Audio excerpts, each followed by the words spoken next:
Bye. Matin, encore une fois, nous, dans la présence Seigneur, à côté nous, pour terminer avec thème nous avons pour semaine, qui c'est la puissance de la parole de Dieu que nous avons tiré dans 1 Pierre 1er, le verset 23. Nous sommes certains que pendant ce semaine, où tu ouais puissance que parole a gagné, et pour faire toute émergence pour capable étudier parole ça, pour capable toujours méditer. Il m'a appelé passage à pour même et en purifier vos âmes en obéissant à la vérité pour avoir un amour fraternel sincère.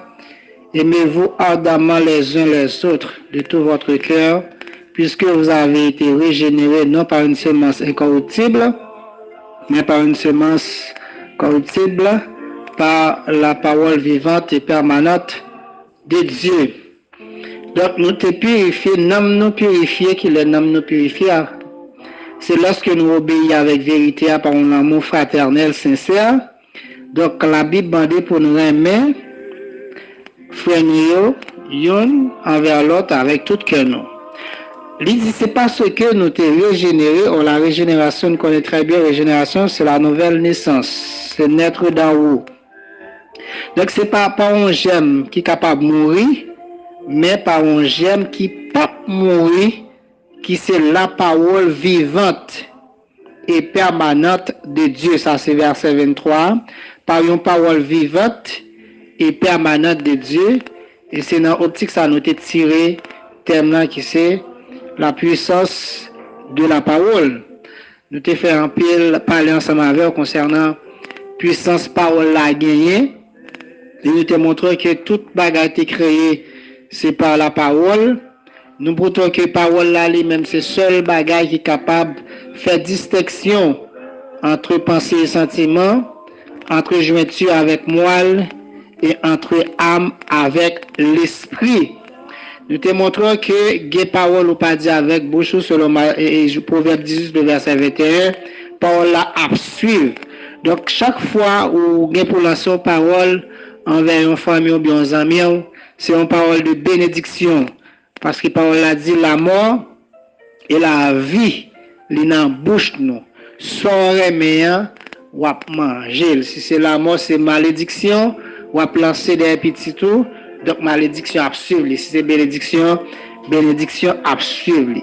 Maintenant, l'utilité est que la parole là, est là pour gagner des âmes.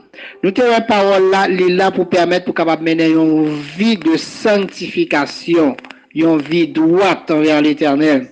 Et là, nous parlons pour nous finir ensemble avec l'utilité de la Bible, donc l'utilité de la parole. Et à ne pas oublier que nous te disons que la parole n'est autre que Jésus-Christ, n'est autre que Dieu, parce que la parole a dit au commencement était la parole. La parole était avec Dieu et la parole était Dieu. Donc la parole n'est autre que Jésus-Christ. Donc la puissance de la parole, c'est la puissance de Jésus-Christ. Dans 2 Timothée 3, le verset 16, nous lisons ceci. Toute écriture est inspirée de Dieu et utile, premièrement, pour enseigner, deuxièmement, pour convaincre, troisièmement, pour corriger et quatrièmement, pour instruire dans la justice, afin que l'homme de Dieu soit accompli et propre à toute bonne œuvre. Donc, parole là, il y a 4 bagages, il est capable de faire, il y a 4 effets, il est capable de faire sur la vie humaine. Donc, il est là pour enseigner. Lorsque nous disons enseigner, il est là pour instruire les croyants de la vérité de Dieu. Dans ça qui est vrai, dans la parole immuable de Dieu, c'est ça que parole là, lui-même, il est là pour le faire, pour enseigner les croyants dans la vérité de Dieu. Pour convaincre monde qui n'a péché. Maintenant, quel que soit le type de péché qu'on fait, c'est à l'aide de la parole pour quitter ça qu'on fait. Et ça veut dire la foi vient de ce qu'on entend, et ce qu'on entend vient de la parole de Christ. Donc, c'est parole-là qui va montrer que tel bagage qu'on fait n'est pas convenable à la volonté de Dieu ou pas de refaire. Là, la convaincre de péché. Et troisièmement, nous voyons que la parole est là pour corriger. Corriger qui est ceux qui sont dans l'erreur. sont dans erreur, les faux prophètes, les faux docteurs, donc parole là pour corriger. Les par exemple, ou mal comprendre un texte, ou misinterpréter un texte, donc ou pas quitter ce Saint-Esprit pour qu'il dirige, pour capable interpréter le texte ça ou dans erreur. Maintenant la parole il a une puissance pour corriger. Et quatrième travail que parole là fait parce qu'elle est puissante, l'instruire dans la justice. Donc, l'instruire dans la justice, ça veut dire quoi? La guider les croyants dans le chemin de Dieu, dans le vrai chemin. Donc, chemin qui mène à la vie éternelle là. Donc, nous, parole là, c'est ça que lui fait. Donc, 4 bagages dans la vie humaine, c'est un bagage qui est extrêmement important. Et nous, après la mort de Moïse, lorsque Josué lui-même prend la relève, donc il te dit un bagage qui est très fort. Bon Dieu te lance son parole qui est très fort à Josué. Dans Josué 1er, le verset 8, il dit Josué, que ce livre de la loi, lorsque nous parlons du livre de la loi, nous parlons de la Bible. Parlons de la Bible, c'est parler de la parole de Dieu.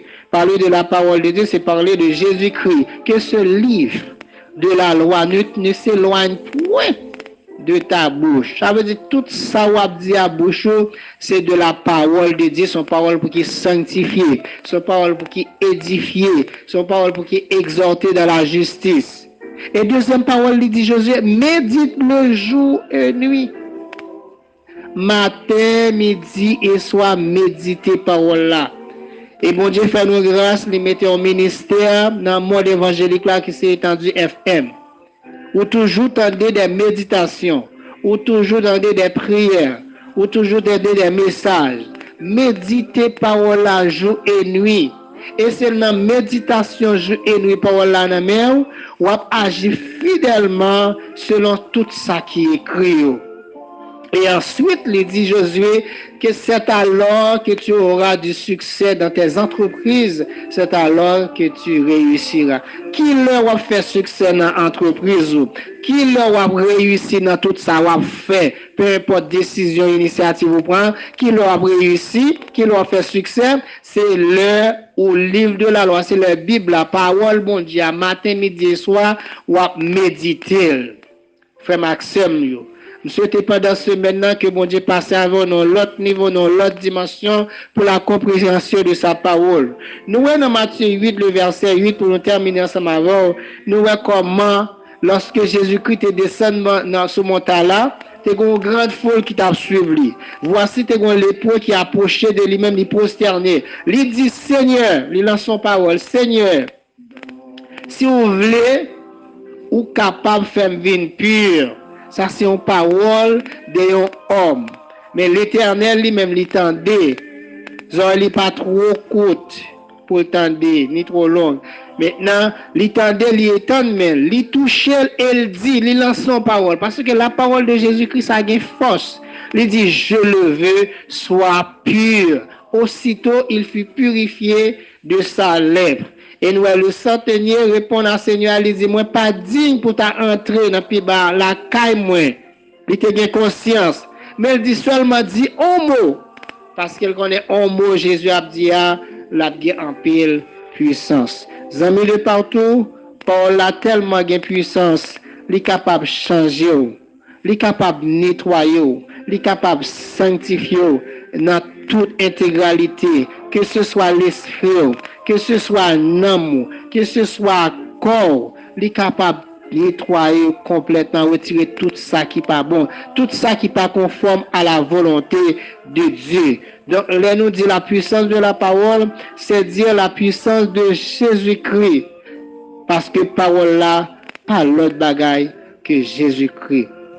C'est au passé, il y a un bon week-end, que le Seigneur est capable de bénir avec toute famille, il est capable de toujours songer, ruminer toute parole qui est partagée avec vous pendant ce semaine, que le Seigneur vous bénisse.